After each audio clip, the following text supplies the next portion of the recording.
Are you ready to make some mug mats? My name is Martha from Learn How to Make Quilts and Custom Care Quilts, and today I have a couple of quick tutorials for you. Let's make these mug mats.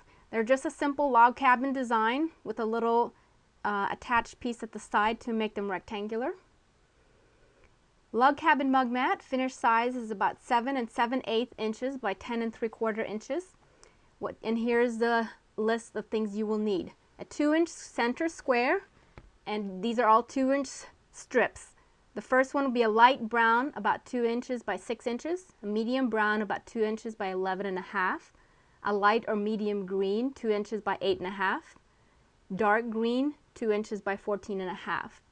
And a little note, I don't like to cut out exact size of my strips in case I end up not having enough, so I just like to make sure I have enough length of the strips and then sew them and cut off the excess piece after I finish sewing it.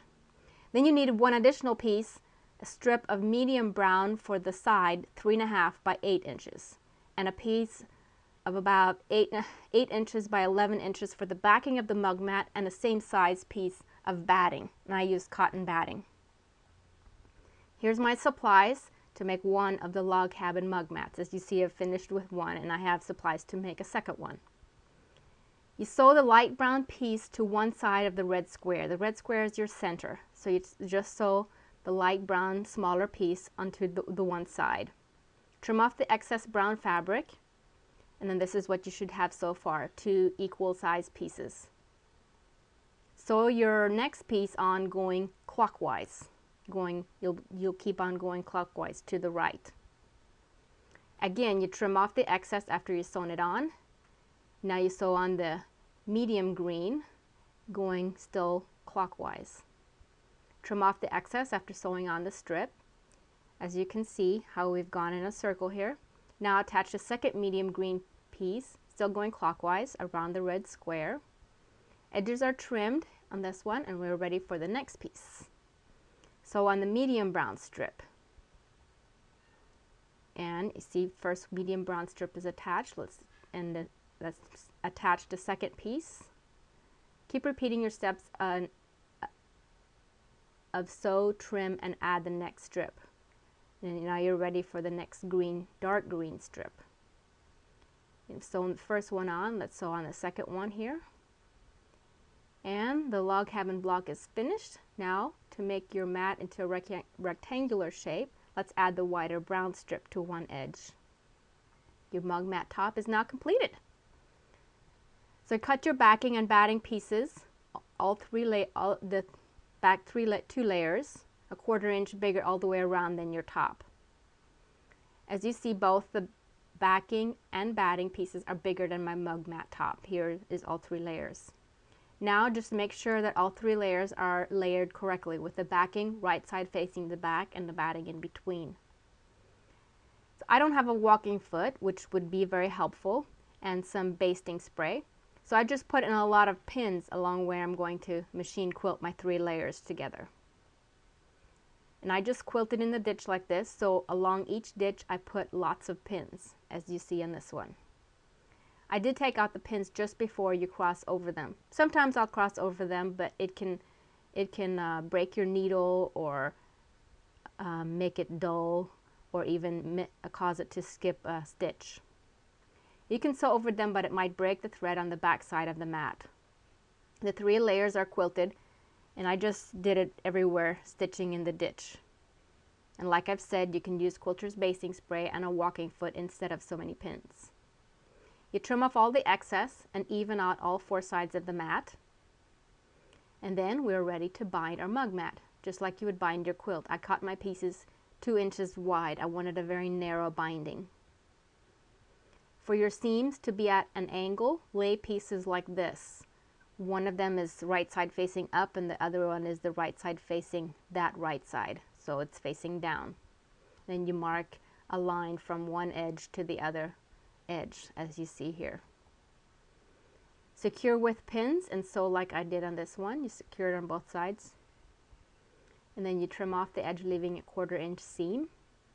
Then you connect all your pieces this way and then iron the seams. Iron your 2-inch strip in half with wrong sides facing each other. That means the right side will be on the outside cut one edge of your binding strip at a 45-degree angle on that line on your mat. I have that 45-degree angle, and I have the ruler on that 45-degree angle line. Roughly lay it on the back of your mat and make sure that where you're planning to sew it on, none of the seams of attached pieces will come at a corner.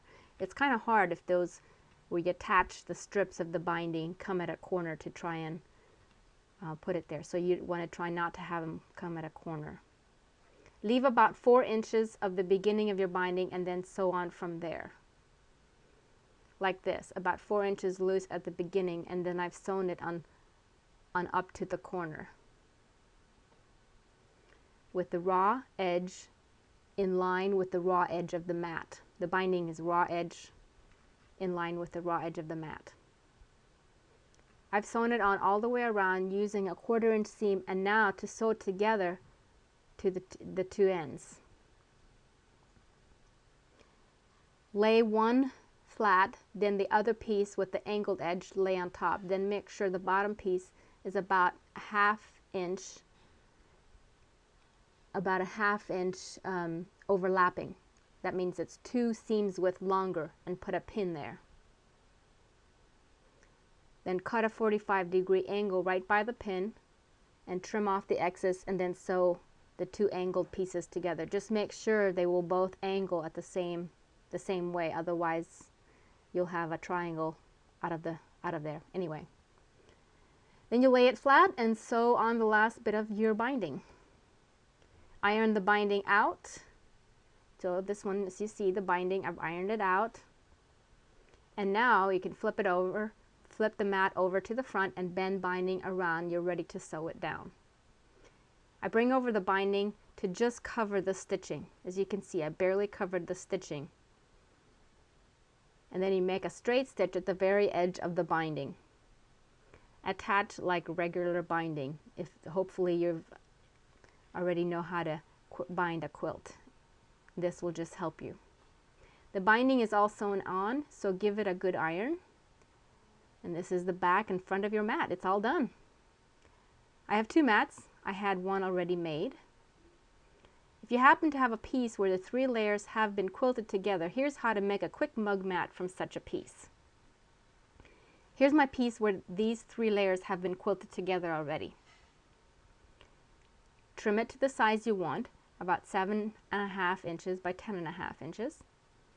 Get a flower design, cut the templates, then trace them onto the fabric color of your choice. I chose a pretty yellow print.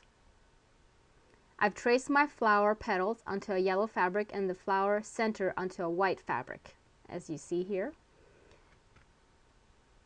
Put Wonder under, which is an iron-on glue, kind of a fabric glue, paper glue, or whatever you call it.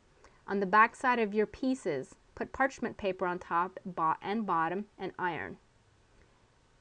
And this is, as you can see right on top of my thumb, is the Wonder Under glue. And the plastic or parchment paper comes with the glue if you buy it at the store. Just ask for Wonder Under. Give it a good iron without steam. Glue should now be on your fabric, so peel fabric away from parchment paper. Cut out your petals and center. Arrange the petals and the center on the mat as you desire, and then iron them on. Then find some pretty thread to stitch down your flower. I picked a fairly close, simple zigzag stitch and sewed all the way around all the pieces. Then give it another iron. Trim the edges if layers have shifted. Since my binding is green, I chose a green thread for sewing down my binding on top, and red in the bobbin, which will show up on the back of the mat. My binding is sewn on and iron it out. Look at the flower design I have in the back side of my mat as well. So it's kind of a reversible mat. Here's my mat on the back side by the binding. Here you see why I did red thread in the bobbin, because the stitching comes onto the red fabric. Following previous binding attach instructions, my mat is now finished. I hope you have enjoyed these couple tutorials that I have here. I would enjoy seeing some pictures of what you have come up with. So if you go to my Learn How to Make Quilts Facebook page, post some pictures there for me to see. I would love to see what you've made.